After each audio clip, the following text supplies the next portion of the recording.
డోండి రాకేష్ గారిని కూడా నువ్వు ఒక మాయమైపోతా ఉంటావు బాబు. సడన్గా నువ్వు సాధారణంగా వేదిక మీదకి ఆహ్వానిస్తున్నాం.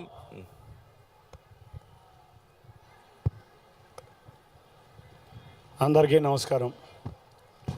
వేదిక మీద ఉన్న పెద్దలందరూ, ముఖ్యంగా కేంద్ర పౌర విమాన శాఖ మంత్రి రామ్మోహన్ నాయుడు గారు అతి పిన్న వయసులోనే ఇవాళ కేంద్ర క్యాబినెట్లో అతి చిన్న వయసులో కేంద్ర క్యాబినెట్ ముఖ్యమంత్రిగా ఆంధ్రప్రదేశ్ రాష్ట్రానికి ఒక వన్నె తెచ్చిన వ్యక్తి రామ్మోహన్ నాయుడు గారు. ఆయన మన విజయవాడ ఉత్సవం రావడానికి వచ్చినందుకు సగర్వంగా ఫీల్ అవుతా ఈ విజయవాడ నగరం మిమ్మల్ని ఆహ్వానిస్తుంది. తప్పకుండా ఇవాళ విజయవాడ ఉత్సవం మేము గత 7 రోజుల నుంచి వాళ్ళ 8వ రోజుకి ఎంటర్ అయ్యామండి. ఈ 8 రోజుల్లో సగర్వంగా విజయవాడ ప్రజలందరూ కూడా అమ్మవారి భక్తులు, సుమారు 1.5 మంది భక్తులు ప్రతిరోజు అమ్మవారిని దర్శించుకుంటూ ఉన్నారు. ఈ దసరాకి విజయవాడ ఆతిథ్యమే కాకుండా విజయవాడ ఒక కళల రాజధాని, ఒక సాంస్కృతిక రాజధాని అని తెలిసే విధంగా ఇవాళ ప్రజలందరూ కూడా తమ యొక్క ఆతిథ్యాన్ని ఇవాళ నగర ప్రజలందరూ చూపిస్తున్నారు. దానికి ముందుగా మా నగర ప్రజలందరికీ కూడా ధన్యవాదాలు తెలుపుకుంటున్నాం. మొత్తం ఈ విజయవాడ ఉత్సవం అనే కార్యక్రమం మొత్తం 5 ఈవెంట్లలో జరుగుతుంది. పున్నమి ఘాట్ ఒక ఈవెంటు, అదేగా గొల్లపూడి ఎగ్జిబిషన్ గ్రౌండ్స్ ఒకటి, తర్వాత తుమ్మలపల్లి కళాక్షేత్రం, ఇట్లా వివిధ చోట్ల మేము పేద కళాకారుల్ని పిలిచి ఆహ్వానించి వాళ్ళ ప్రదర్శనల్ని మేము తిలకించటమే కాకుండా వాళ్ళకి గౌరవం ఇచ్చి వాళ్ళని ఒక చిరు సత్కరించి విజయవాడ యొక్క ఆతిథ్యాన్ని వాళ్ళకు చూపిస్తా. ఎప్పుడో చూసిన మనం తోలుబొమ్మలాటలు కానీ లేకపోతే గరగరలు కానీ ఇటువంటి ఎన్నో కళలని దాదాపు 250 కార్యక్రమాల ద్వారా కళాకారుల్ని సత్కరించుకుంటా ఇవాళ మా యొక్క విజయవాడ సాంస్కృతిక రాజధానిగా మళ్ళీ మేము ముందుకు దూసుకువెళ్తున్నాం.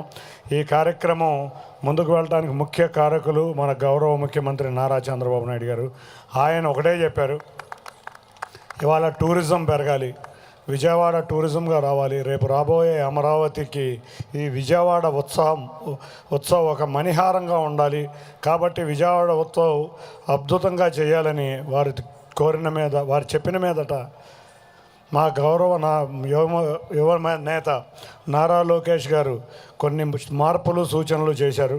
ఆ సూచనల మీద ఈ విజయవాడ ఉత్సవం ప్రారంభించడం జరిగింది.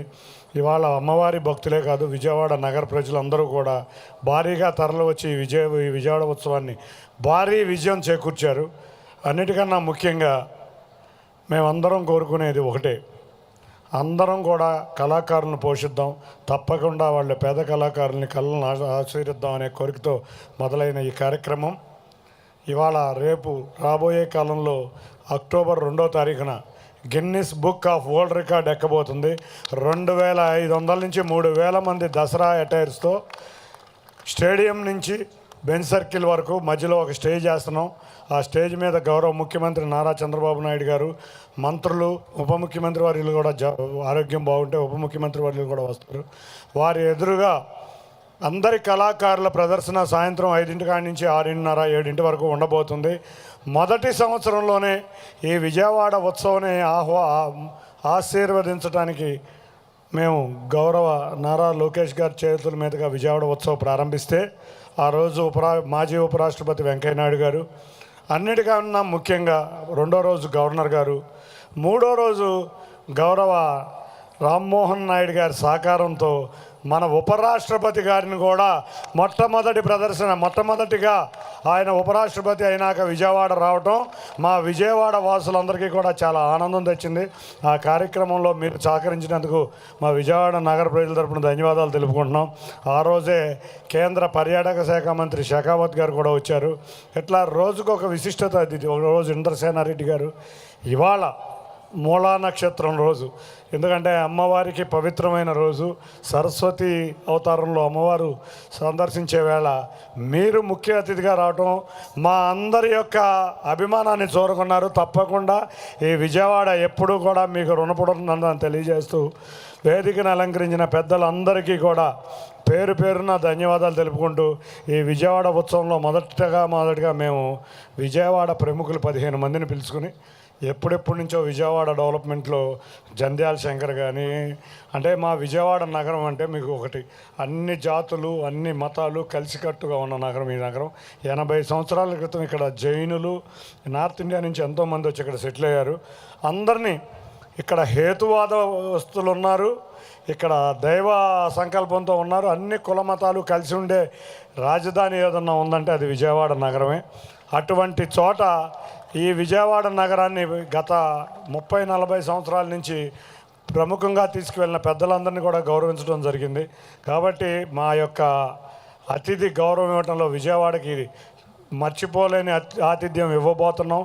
రాబోయే కాలంలో మరింత బ్రహ్మాండంగా ప్రతి నవరాత్రి రోజుల్లో కూడా ఈ విజయవాడ ఉత్సవం ఉండబోతుందని తెలియజేసుకుంటూ, తప్పకుండా అతిథులకి వేదిక మీద ఉన్న పెద్దలందరికీ అందరి సహకారంతోనే విజయవాడ ఉత్సవం, విజయవాడ ప్రజల చేత విజయవాడ ప్రజల సహకారంతో విజయవాడలో ఉన్న ప్రజానాయకులందరూ కూడా కలిసికట్టుగా విజయవాడ ఉత్సవాన్ని భారీ విజయం చేసినందుకు అందరికీ పేరు పేరున ధన్యవాదాలు తెలుపుకుంటూ థ్యాంక్ యూ వెరీ మచ్. అందరికీ ధన్యవాదాలు. Thank you sir. మరి ఇప్పుడే ఈ కార్యక్రమానికి నా సోదరి కల్చరల్ కమిషన్ చైర్పర్సన్ తేజస్విని గారు కూడా ఇచ్చేశారు. వారిని కూడా సాదరంగా వేదిక మీదకి